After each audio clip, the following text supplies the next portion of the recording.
Back in with us here with the 100 Families Alliance of Pulaski County.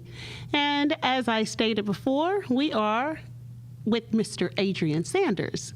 He is going to tell us in this segment what we started to tell you guys in the first segment. But Adrian, thank you again. Thank you for coming. And yes, of course, we want the Alliance to know not only are you a probation officer for juvenile courts, what else do you do? Oh man, like I said before, there are lots of hats I kind of wear around there, but more recently, one of the hats that I've had to add is we deal with what we call families in need of service. Okay. To some people and out in the community, they refer to it as FINS. And basically what it is, it stands for just that, families in need of service.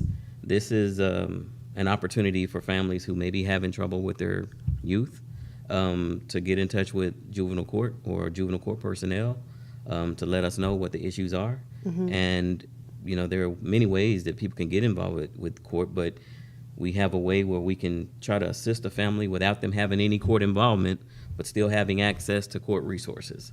And we call that a case management case. And any parent, any concerned person can just come up to our building, ask our receptionist for FINS information sheet. They fill it out right there on the spot. They leave a portion of it with the receptionist, and our receptionist will then assign that information to a juvenile officer. And a juvenile officer will be in touch with that family within 24 to 48 hours to see how they can help. That was one of the things that we absorbed with some of the changes that we've gone through. You know, and it hadn't come lightly, because I know I've been trying to gather the data, because that's another hat that I've had to put on, is to try to be a data analyst person. Those numbers matter. Yeah, numbers matter. Data drives decisions. Yeah. Believe me, I'm on board. But you know, we would definitely at some point hopefully get some people over there, some staff that can reassume the role of our FINS case managers. But until then, the juvenile officers that are there, we've been taking on the load, and we've been doing it, you know, without problem. I mean, because at the end of the day, we all understand that we're here to help families, you know what I mean, and try to help them access the services out in the community that'll help them be stronger and better and more productive in whatever way they want to be. So Right. that's kind of how FINS has been, and I can tell you, man, we've gotten lots of referrals over the last 4 or 5 months. Where do they come from? So where do those referrals come from? They can come from anyone. Okay. They can come from a parent. They can come from a teacher. They can come from just any concerned person who has somebody out there that they're concerned about that may be in need of service.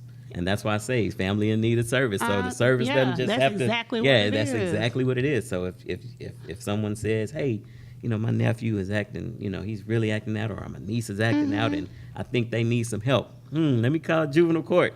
Hey, y'all come up here, get this information about FINS, and we'll see what community-based service we can hook you up with that might help you deal with whatever issue. Right. And so it's kind of like a preventative. It is very preventative. Into the system, per se.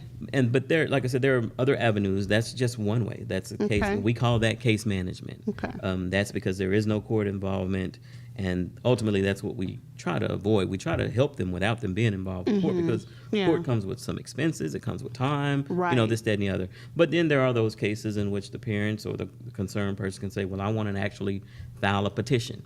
And then that's when they can file a petition with the court. It's an actual legal document. And when you get into that, it comes with expenses. Right. So there is a fee possibly, unless you fall below a certain income. And then after that, the kid has to be represented by an attorney. So there's a lot more that comes along with it. And then there is a truancy FINS petition, to where the school districts who have a kid who is truant from school can file a petition to get the courts involved with that truant kid. So, you know, those cases are coming our way from all those different avenues. I can imagine, But as juvenile officers and juvenile staff, we try our best to divert them from the court involvement, because we can do pretty much the same thing without the court involvement that we can if they are involved with court. Wow. And so I think, you know, us being aware of that and being able to, you know, communicate that with families helps us divert a lot from tying up court time and stuff like that. So do you have any type of resistance from the youth when you get involved? Yeah, most of the time. Course, most of the time, because they don't want their parent coming up there asking us anything or putting them in our way for anything. But at the end of the day, it's us helping families help themselves. So, we'll try to help the family link up with a resource that can help them deal with that troubled kid, or we'll actually try to help the kid, get tied in with a resource that can help them deal with, whether it be substance abuse, anger management, things of that nature. All that's out there for them. And we, are charged with having to help link them to it. Right. Is there a certain age range for those the ones anywhere starting at like 10 years old. Oh, okay. 10 all the way up to 18. Really? Yeah, all the way up. So do you have cases with children that young? Sometimes you get an occasional 10-year-old or 11-year-old.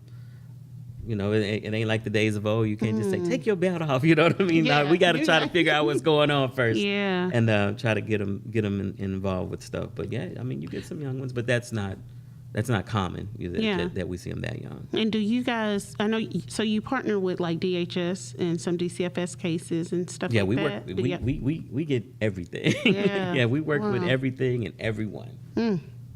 Yeah. Yeah, that's a lot in itself. Yeah, that's just that. Exactly. That's just one part of working with people. That's not even the probation side. That's just fins. Right. You know what I mean? That's just fins. And so it can be a task at times. Yeah.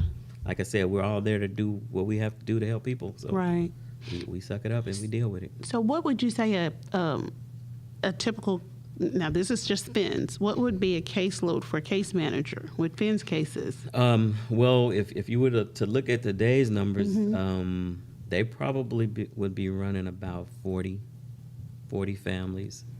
Wow. It depends on how many you have. Wow. But because, like I said, we used to have 3 positions that done fins cases. Then it kind of went down to 2 positions. And then it went to no positions. Right. But just based on the data and the numbers that I think I've been collecting over time, if I just break it down by staff, for the 11 of us that are over there, we have all probably added 8 or 9 more families onto our caseload from just that. Wow. From just that. That don't even include probation. That's just people off the street who got problems with their kids, and we've said, okay, well, we want to help you. Wow. And that number is, it's a lot, but what is encouraging to me is that they want to prevent. Right. Because they see it. And the best thing is if you have a family that's engaged and they see that this may be leading a child or juvenile to some trouble or things that they shouldn't get into, being able to acknowledge that, number one, and then ask for help is important. So, that's encouraging to know that, there are families out there asking for help. Yes. So, yeah. All right. Well, that's fins. Right. So we have probation, we have fins. Okay, talk to us about the organization that you're a part of. We actually had a chance to come and speak. Yes, and I appreciate you all for coming. Thank you for having us. Being one of my presenters. Yes. I was proud. But I also sit on the Arkansas Juvenile Officers Board, Executive Board. Okay. And in a nutshell, that's the board that tries to help facilitate training opportunities for Arkansas juvenile officers across the state. We get together quarterly to talk about training needs, training wants, training dreams, you know what I mean? All of that stuff. And then we have an opportunity to put on quarterly training. So there'll be a fall conference, spring conference, a summer conference. Okay. And all these opportunities are opportunities for us to, first of all, get together and kind of just vent and be with each other and share with each other our experiences. And have fun. Exactly. Have a little fun. But then at the same time, be educated on new things that are happening out there.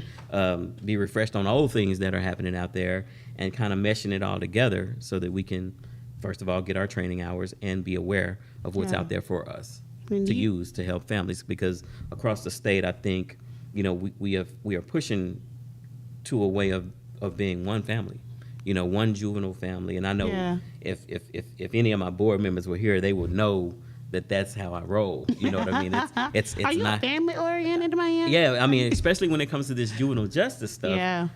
Because it's not just about Pulaski County. It's not just about the other counties. It's about all of us. And in a lot of instances, we all see some of the same kids sometimes. You know what I mean? Wow. You know what? I never thought about that. Yeah, we all see some of the same kids and families sometimes. So it's important that we know how to manage these families. We know, what direction to guide them in. We know what they've been through. We know what they are good at, what they're not good at, things that are working in the community, things that aren't working in the community.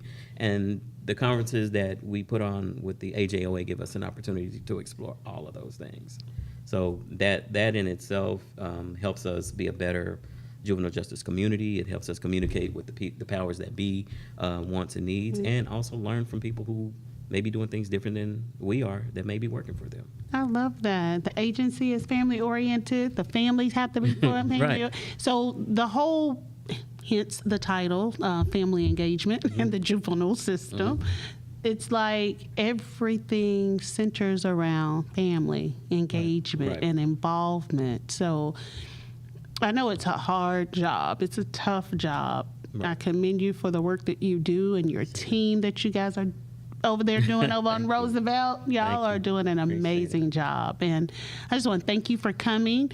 I want you to leave our alliance with the word. If you have a word for the day or some encouragement, what can you tell us? What can you leave us with? And we're going to end our segment with Adrian I can't Sanders. believe you just put me on the spot like that. I was not ready to freestyle a quick 8 bars like that.